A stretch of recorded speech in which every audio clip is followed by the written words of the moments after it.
Dans Laisse-moi te dire, émission pratique aujourd'hui, nous allons parler sécurité incendie, prévention à la maison et pour cela, direction la Martinique avec Vincent Cherrier. Bonjour. Bonjour Chris, merci de m'accueillir. Merci d'être avec nous. Vous êtes le responsable de Forme à Feu et vous avez tout plein de conseils à nous donner puisque votre métier, c'est justement de former les professionnels et les particuliers à la prévention des risques incendies, hein. C'est ça, c'est-à-dire que j'interviens dans plusieurs domaines. En fait, c'est tout ce qui concerne la protection des personnes. C'est-à-dire que je m'occupe aussi bien de tout ce qui concerne les risques incendie, de protection incendie, lutte contre le feu, etc. Donc dans les entreprises, les collectivités, les associations, mais aussi chez les particuliers. Et puis, il y a aussi la partie risque majeur, donc séisme, inondation, voilà, risque tsunamique, voilà, tout ce qui concerne les risques majeurs, les cyclones, etc.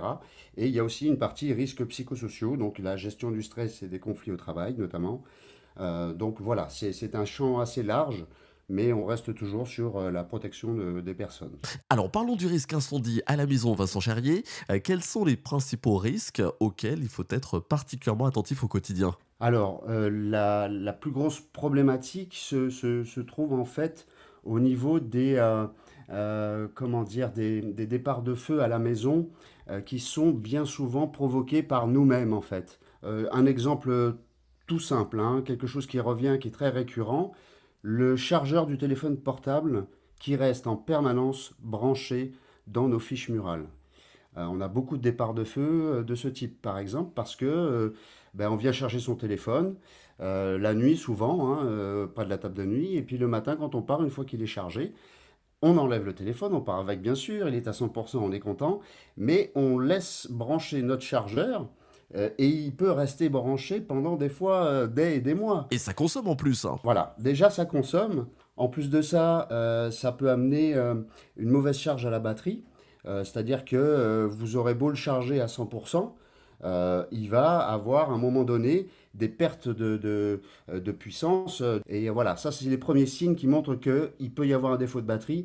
Qui dit défaut de batterie dit risque d'explosion. Et ça, c'est le genre d'incident qui provoque malheureusement de nombreux incendies, hein, chaque année. Ah oui, c'est vrai que de ce côté-là, on est assez farci, hein. Chaque année, alors je n'ai pas les chiffres d'Omtom.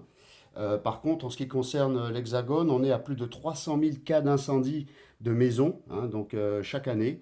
Il faut savoir que ces incendies domestiques sont la cause de 460 décès et 10 000 blessés et brûlés, victimes donc de flammes, hein, souvent flammes, intoxication, etc. Donc ça, c'est les chiffres 2021. Et je pense qu'ils sont malheureusement encore d'actualité. Alors justement, pour mieux connaître ces risques, concrètement, quand on vous contacte, Vincent Cherrier, que faites-vous? Est-ce que vous venez directement sur place, par exemple, à la maison? C'est ça, exactement.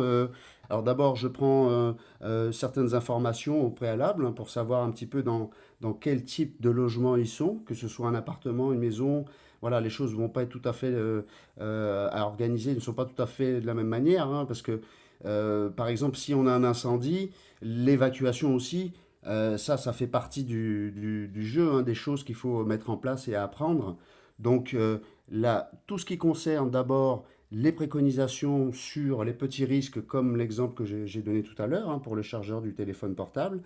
Et puis après, on va voir de façon un petit peu plus large, on va parler aussi du détecteur de fumée qui est obligatoire, pardon. Je fais un petit rappel là-dessus parce que c'est vrai qu'on a tendance à le négliger, parce que ce détecteur de fumée-là, l'air de rien, c'est comme c'est souvent la nuit que ce type d'événements se produisent. Le rôle de ce détecteur de fumée, c'est de nous permettre de nous réveiller pour pouvoir prendre nos dispositions avant que la situation ne soit catastrophique et que le feu ait déjà pris une trop grande ampleur, quoi. Très bon conseil à noter et je regarde votre page YouTube, Vincent. Il y a plein de petits conseils, hein, que vous donnez, des petits conseils pratiques comme ça que vous donnez à travers des petites vidéos pratiques, hein. Tout à fait. Alors, la chaîne a démarré vraiment sur ce créneau, hein, de pouvoir essayer de donner le maximum d'informations et d'astuces à monsieur, madame, tout le monde pour pouvoir mettre des choses en place concrètes à la maison pour sa protection. Sur cette chaîne-là, on a la possibilité d'avoir des petits conseils, des petites astuces où justement j'explique comment on fait pour gérer un départ de feu. Alors, il y a aussi une petite formation que je propose, une formation en ligne.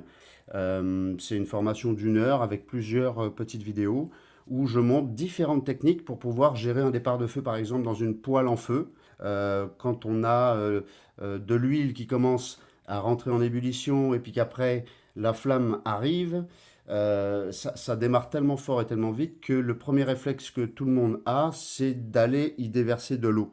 Alors que, ben, en fait, non seulement ça n'éteint pas le feu, mais en plus, ça le décuple encore plus. Donc voilà, donc je montre aussi des techniques pour pouvoir gérer ce type de départ de feu, avec aussi des conseils ben, par rapport à tout ce qui est électroménager, tout ce qu'on laisse brancher en permanence, tous les chargeurs, que ce soit de téléphone portable, d'ordinateur portable, de e-cigarette, le fait de garder aussi tout, sa box, sa télé, son lecteur DVD, tout le temps allumé en permanence, alors que l'air de rien, bah, il suffit juste de mettre brancher tout ça sur une barrette parafoudre, et puis le soir quand on va se coucher, on éteint tout.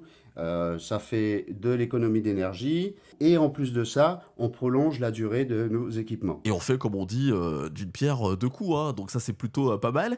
Si on souhaite avoir des conseils un peu plus personnalisés en fonction de son logement, par exemple, à ce moment-là, on peut vous contacter directement, Vincent? Oui, bien sûr.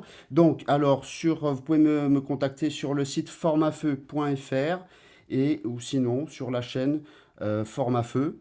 Donc, comme ça, vous aurez toutes les informations. Et je suis très réactif, donc vous inquiétez pas, je vous fais un retour rapidement si vous avez besoin d'une information ou quoi que ce soit en ce qui concerne votre protection. Alors, vous êtes en Martinique, mais est-ce que vous vous déplacez éventuellement sur les autres îles, en Guadeloupe par exemple? Oui, tout à fait. J'interviens aussi sur la Guadeloupe. Bon, moi, je suis guadeloupéen de naissance, donc j'ai toujours eu le cœur entre les deux îles. Et oui, effectivement, je fais aussi des interventions sur la Guadeloupe.